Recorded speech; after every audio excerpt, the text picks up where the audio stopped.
it's also really helpful to not let your identity get tied to a job title or position or role. Of just knowing, like, God has the next thing. He knows where we're going.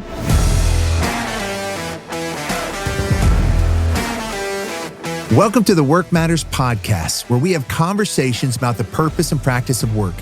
Each week, you'll want to join us to hear from different leaders in different industries and roles wrestle over how their faith intersects their work. So let's dive in. Well, today, Keisha and I have the amazing privilege of having a great conversation with Dr. Crystal Steen. Crystal, we're just so glad to have you on the Work Matters podcast. Such an honor to be here. Well, thanks for coming. Crystal is a culture and people leader with a passion for agriculture, food, and manufacturing. She has a BS in agricultural education from the University of Missouri, an MS in agricultural economics from Texas A&M University, GIGM, and a PhD in agricultural leadership from the University of Florida. Crystal has spent 10 years working, learning, and teaching in academia and 25 years teaching leadership. She worked at Bell Helicopter's Military Aircraft Assembly Center, led global talent development with Jacobson and the people side of a family business acquisition in Indiana and a plant startup in Arkansas. Today, she is the Senior Vice President of Culture and Learning at Simmons Foods, where she supports, builds, creates culture while leading a phenomenal team, making food for people and pets we love. Crystal is a wife to Jeff and mother to Mateus and Ragnar. Did I leave anything out? No, that last part's the most important. The most important, especially with that 8-year-old and 6-year-old. That's right. Yeah, they're busy. I bet. They're so fun. Well, we're glad to have you. Thank you. Yeah. Love being here. Yeah. Crystal, you've had a lot of unique experiences that have shaped you into the leader sitting here with us today. Tell us a little bit about your journey of formation. Sure. Well, it goes back to the family farm. I was raised one of 5 kids on a family farm in Southwest Missouri. And, work and faith always went together. When you're dependent on, and you're dependent on God for the rain and the absence of a natural disaster and markets and everything, you know that you can't do your work outside of being led and protected by Christ. And so that was instilled into me. I was fortunate and blessed to grow up in a Christian home and came to know Jesus at a very young age. I have that memory of being 7 years old and praying in Sunday school for Jesus to come into my heart and knowing that he did. And it was hard growing up on the farm. I remember my dad calling a family meeting when I was 12 years old and giving us a lesson on what break-even price was. Break-even price at 12? Yes. Okay. So in the cattle market, he's like, okay, break-even price is $65 a hundredweight, which is crazy to say in today's market. Right. But he said the forecast is $63 a hundredweight for the next couple of years. And so we have to do something else. So our family opened a restaurant for 2 years. Really? To get through that down cycle in the cattle market and survive. Wow. And it was a ton of work, but it was a family affair. And I was waiting tables at the age of 12 because, when your parents own the business, it's not child labor. Right. It's child volunteer. Yes. Work. Or being voluntold. But voluntold, that's right. But, people tip really well when you're 12 years old and way better. So. Now, what kind of restaurant was it? We had 5 things on the menu: burger, steaks, chicken sandwich. There you go. Yeah. Oh, how fun. That's awesome. It was a great experience. But, you work hard and you love Jesus and you just believe that everything is going to be okay. That's awesome. So you grew up in a Christian home, working on this farm, waiting tables at age 12. And so agriculture, living off the earth, having to trust God with all that is deep in you from the beginning. Yes. Which then leads you into wanting to study this and a career. What was that like? Yeah, I was the first person in my family to go to college. So my family's farmed for about 6 generations in that area. Nobody had gone to college. I wanted to be a high school agriculture teacher. That was my plan, an FFA advisor. That was what I thought the path was. God had a different plan. But I pursued that degree. God opened the door to grad school, so I went and did my master's. And then God opened the door for my doctorate program, which is crazy to think that was never the path I thought I was on when I started college. But that was what he had for me. In fact, I planned to stay at Texas A&M for my doctorate, and I sent my application to Florida. I thought, I should have a plan B, a backup plan here. Yeah. And they had the top-rated program. I didn't know anything about it or anyone there. And they called me and they said, hey, if you'll come visit our program, we'll buy you a plane ticket, which I'm like, okay, I'll take a free trip to Florida. Sure. And my friend drove me to the airport and she said, what are the odds that you're actually going to Florida? And I was like, 10%. No, 5. But I went to Florida and visited, and I cried the whole flight back to Texas because I knew God was telling me to go to Florida. And I didn't know why at the time, but I knew that was where I was supposed to be. And so when did you find out why you were going to Florida? So moved to Florida, started my doctorate program, I had an assistantship, so I was working for the university and going to school. And I found someone connected me with a professor who was a single mom and had 2 daughters. And in exchange for taking the girls to school and dance and gymnastics classes, they let me live with them, and that paid my rent, was helping the family with that. And in the process, the girls started reading the Bible with me. We had a message translation, and they were able to read it and understand it. And they both came to faith and accepted Jesus while I was living with them. And I remember the day that I was walking across campus and thought, those girls are why I came to Florida. And it had nothing to do with me going to grad school or getting the degree or the work that I was doing. Like, God put me there doing that work, but it was for a different purpose, a greater purpose, to get to be a part of those girls coming to Christ. Wow.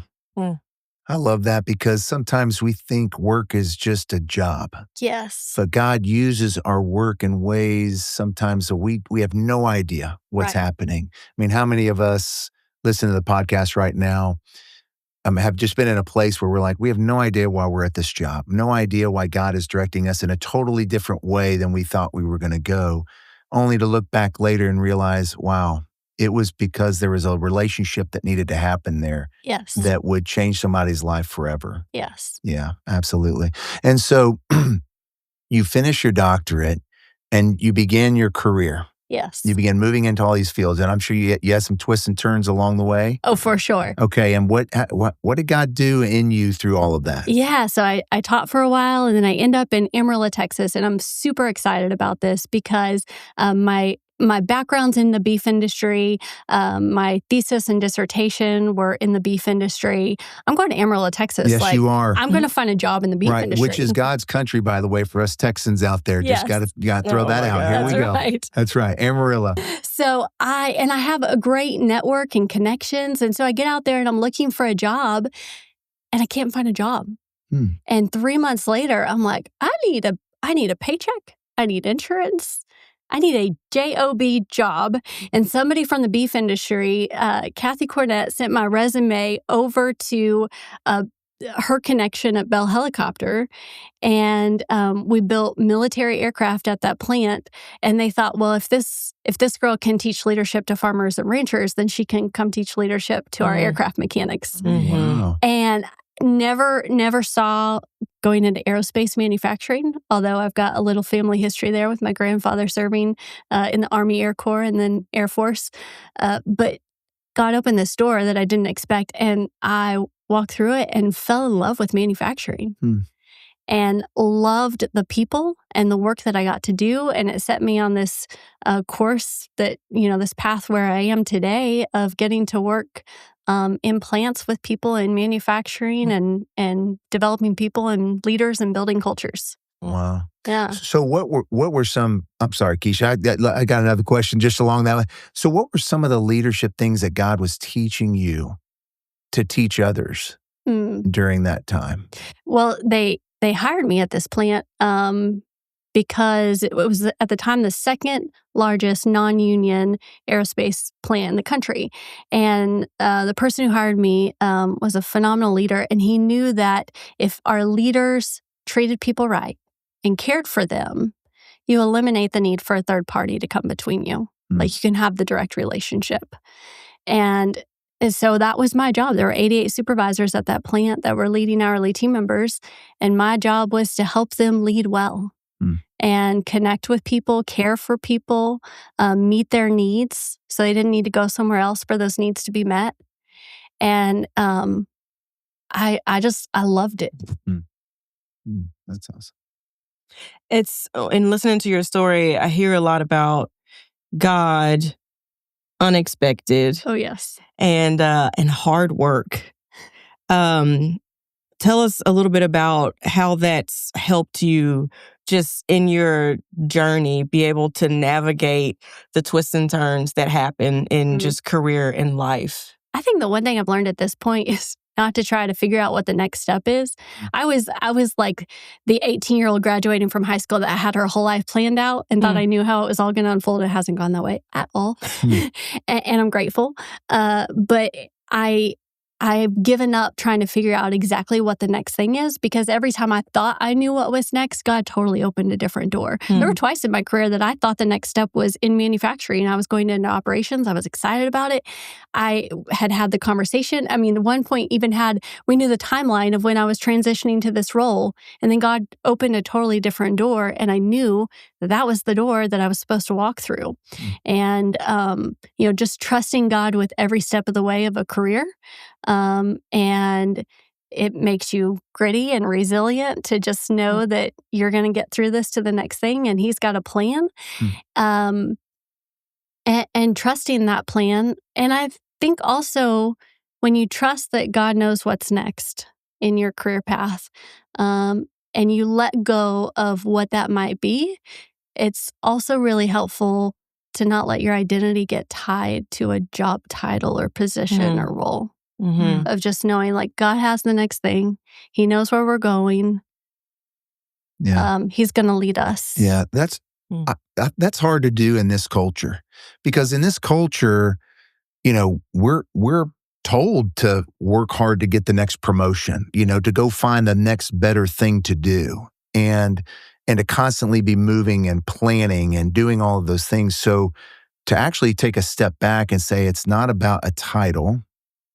It's about being open to the movement of God in my life. Yes. That I'm willing to allow God with my work and with my career guide me. I mean, just let Him guide me, regardless of what it is, and be open to that.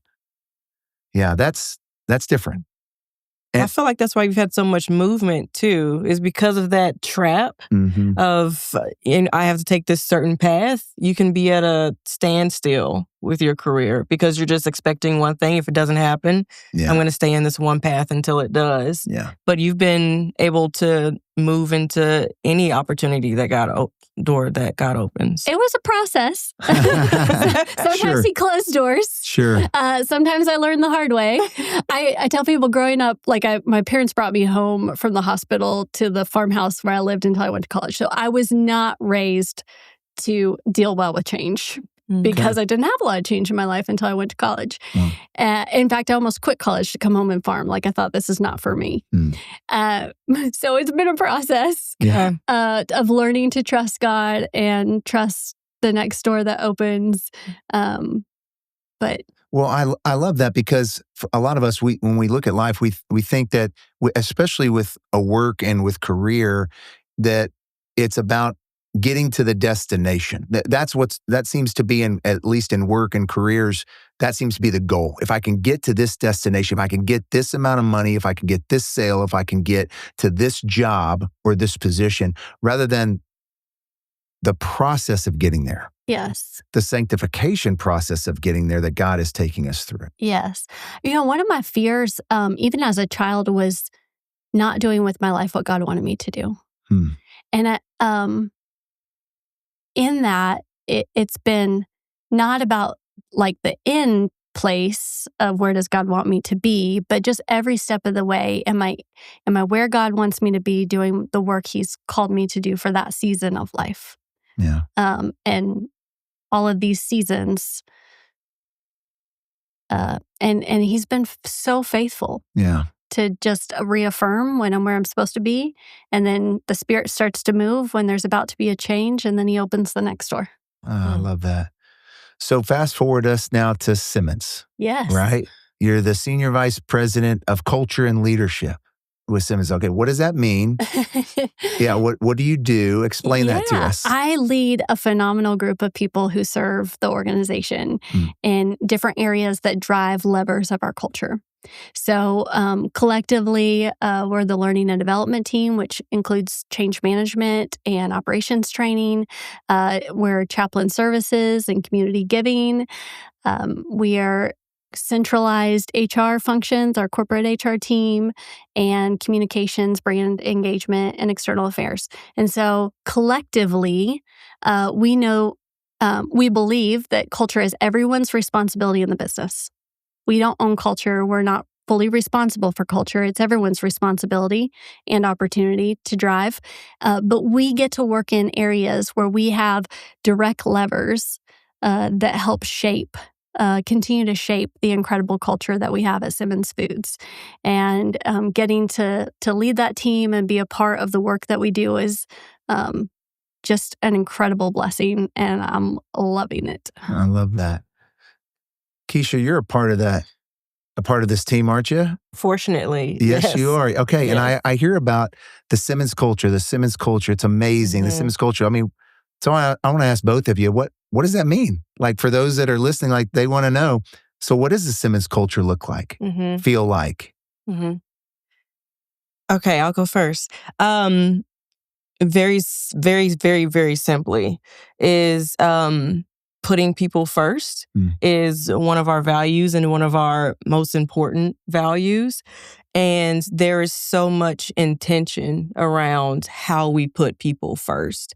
To be working on a team where we focus on giving and for our team members and for the community, but then we also have the chaplain services, that's meaning we're concerned about people's soul and mental health and well-being. It's being able to see people more holistically and care about them as a whole person, and not just you're a person that comes to work and you clock in and clock out and that's it. It's the focus is people. Yeah. We are a family business that's family-centered. Like Keisha said, very values-driven, but also performance-driven as well, and focused on getting results that keep the family business in business. And one of my favorite things about our culture is that we're family-friendly. I feel very supported to put my family in that role as a wife and mom first above my work at Simmons. In fact, if my leader is Russell Tooley, and he is known for saying God, family, Simmons in that order. And if you get them out of order, it's your fault, not mine, because I told you how to prioritize. That's awesome. And what I love about Russell is if he were sitting here, he would tell you the most influential leader, I think, in his career has been Donnie Smith. Wow. So leaders create other great leaders. Russell points out too, like, I have to not just tell my team that, but I have to show them. Okay. I have to live that out, more as caught than taught. And so, an example is, a week or so ago, we had a big strategy meeting, and the consultant at the last minute was not able to be there. And I get a call from our CFO saying, "Hey, can you facilitate?" And I'm like, "Yes, and I've got an awesome person on my team who's going to kick the day off because I'm going to my son's third grade program." Wow. And I knew that nobody would be upset over that. In fact, they probably would have been upset if I missed that third grade program. And I'm so appreciative that that's a part of our culture and how we live and do life together. Yeah. I've not worked at Simmons, but I've been around Todd and his family, and I've been around Nick and the crew and y'all as well. And I affirm it is people first, and you feel that God, family, Simmons as well. And I love that because at the end of the day, I mean, this is a business, right? We're feeding people, we're feeding pets. You've got to make the bottom line. You got to be able to be profitable and do all that, but you don't have to put the profit in front of the people. You actually can put the people first in what you're doing and still make a profit. You should, because you want to provide work, you want to provide jobs, you want to provide food and all of that. And I've seen that, and it is amazing. And the chaplain services you guys offer as well is pretty awesome too. Yeah, Yes. and y'all are super generous. I know y'all do some kind of the food thing. Chicken Day. Chicken Day. Keisha leads Chicken Day. Yes. And so we are able to provide, sometimes a couple times a year, we give chicken to our team members. Yeah, I love that. Product that they've helped create. But then throughout the year on a consistent basis, they can buy chicken at cost. We've saved team members over $2 million from what they would have paid at retail this year. Wow. For protein. I love that. Yeah. Yeah, I love that. People first. So, and you both can answer this too. With people first, people have challenges. What are some of the challenges that people face that you're just seeing? And then what's some of the hope that you see by putting people first? Challenges. Yeah. Life is hard. It is. And everybody's got something that they're going through, whether it's at work, more often than not, it's at home with family, finances. Life is hard. Yeah. And people don't drop the baggage at the door when they walk in every day. That's not real life. Yeah. I heard that early in my career, like, oh, just leave it outside the door. Yeah. People don't do that. They don't. That's not realistic. That's not real life. Yeah. They're coming in with their worries and their concerns and their stress and their anxiety. And to have chaplains and just a culture of caring where we can meet people where they're at. One of the greatest things about people at Simmons is the way they care for each other. I mean, our chaplains could tell you story after story of times where people met needs of other people before a chaplain even knew about the need. The way our folks at our plants, when they have baby showers and they just bless each other incredibly. Day shift, night shift, they have birthday parties. When we've got a team member on our team now who's been through some cancer treatments lately. The meal train and just all of the ways that people care for other people. Nobody's asking them to. You show up and you love. Yeah. And that's the way to really create, like, everybody can create culture, whether you work for a family business where you're faith friendly like we do, or you're working for a publicly traded company. You can walk in the door and love people. You can. I love that. That just goes back to what you said at the beginning. When you said what we are building a culture where people own the culture, people take responsibility for the culture. It's not just on the leadership. No. It's not just on the leadership. Sure, it like from Todd down, absolutely. Todd sends the message of this is who we want to be. And I remember a meeting where Todd stood up a few years ago and said, hey, if we grow to be a $5 billion company, and we're not there yet, but if we grow to that and we lose our culture along the way, it wasn't worth it. And that's the company I want to be a part of. Absolutely. Absolutely. Well, we're wrapping up our time. Do you have a last question that you'd like to ask? Yeah. How has being a part of a team that shapes culture and a company that is so heavily focused on healthy culture shaped you? It's just in the last couple of years that I've started to think about work in a new heaven and a new earth. And to think about what it will be like to do work where we get to co-create with Christ and work in an unbroken world where there's no ego and no pride and no brokenness, and you're not doing it for money. You're doing it for the value you create and what you contribute to others. Because I believe that's going to be a part of eternity for us, is getting to do work in a perfect place. I'm excited about that. And sometimes we get glimpses of it on this side of eternity, but someday we'll get to work in that new earth. I'm excited about that. Yeah. I love that. I love that. Now you went through the Work Matters Institute. I did. How was that? It was awesome. It was right after COVID. So we were all on Zoom. But it was so great to connect with people that were integrating their faith into their work at other places, because certainly that's a part of our culture at Simmons. But to hear and be inspired by other people doing that work, and to also recognize, there was somebody who worked for the government on in our group, and just realizing that not everybody has the same freedom and opportunity to express their faith at work like we do.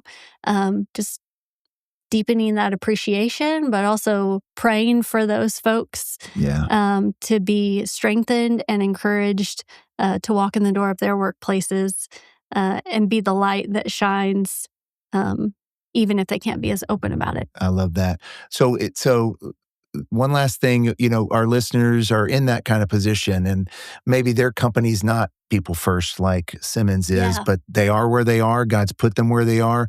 What is something really simple that they could do to start shaping the culture that they're in? So culture at a fundamental level is just how two or more people communicate, act, interact. And so when you walk in the door, the people that you're directly around, you can start creating culture around them. And the greatest commandment is to love, right? So look for, how can I show love to someone today? And we often think that we can't talk about love in the workplace, but we can. We can. We can show love in different ways. Like what's somebody that you can meet a need for, someone you can meet a need for, or offer a word of encouragement. Sometimes it's in the very simple, small things that make a big difference to somebody else. Yeah. That's awesome. That's awesome. And if you go through the Work Matters Institute, you actually will talk about the 7 pillars of faith and work. And the first one is love. And the person that's doing the storytelling on that one is Keisha. Oh, that's so you'll get to see her Yes. in video on that. Well, hey, thank you so much for this. We always wrap up our time with some fun questions for our audience to get to know you a little more. So here we go. Can you give our audience a gig 'em for Texas A&M? Are you allowed to do a gig 'em, or what is the thing where you put your fingers together and you have to... You whoop. You whoop. Can you give them a whoop? I can do, like, howdy Ags, gig 'em. There you go. Thank you. And I went to TCU, and that just annoyed us. But I know for all you Aggies out there, you love it. So I wanted her to do that. All right. Grilled chicken, fried chicken, preference. Fried, for sure. Fried for sure. I love it. Okay. A&M, Missouri, or Florida, who are you rooting for on a Saturday? I am a Tiger, Aggie, Gator, 100% all three, and always in that order. Okay, say that again. Tiger, Aggie, Gator, 100% all three, but always in that order. And I got to, my family jokes that I went to college until we won a national football championship. So I was in Florida in the Tim Tebow days. Yes, that's great. And so my dad's like, are you finally going to quit school? You finally got a football championship. Oh, that's funny. Like, I'm 6 months away from a PhD. I might as well finish. You might as well finish. There you go. Shout out to Tim Tebow and the championship team at Florida. Well, thank you so much for being on the Work Matters podcast. If people want to find out more about the culture and about Simmons, where do they need to go? Workatsimmons.com. Workatsimmons.com. And again, if you are interested in going through the Work Matters Institute, we really highly encourage you. You can do that on demand. Go to workmatters.org, click on Institute, and you can start today. We'd love for you to go through it. Crystal, thank you so much for being on the Work Matters podcast. Thank you all. Thank you. Thank you for joining us for the Work Matters podcast. To continue this conversation about faith and work, please share it with a friend. Make sure you subscribe to get notifications when we launch new episodes. For more information about the work we're doing at Work Matters and how we can best serve you, visit us at workmatters.org.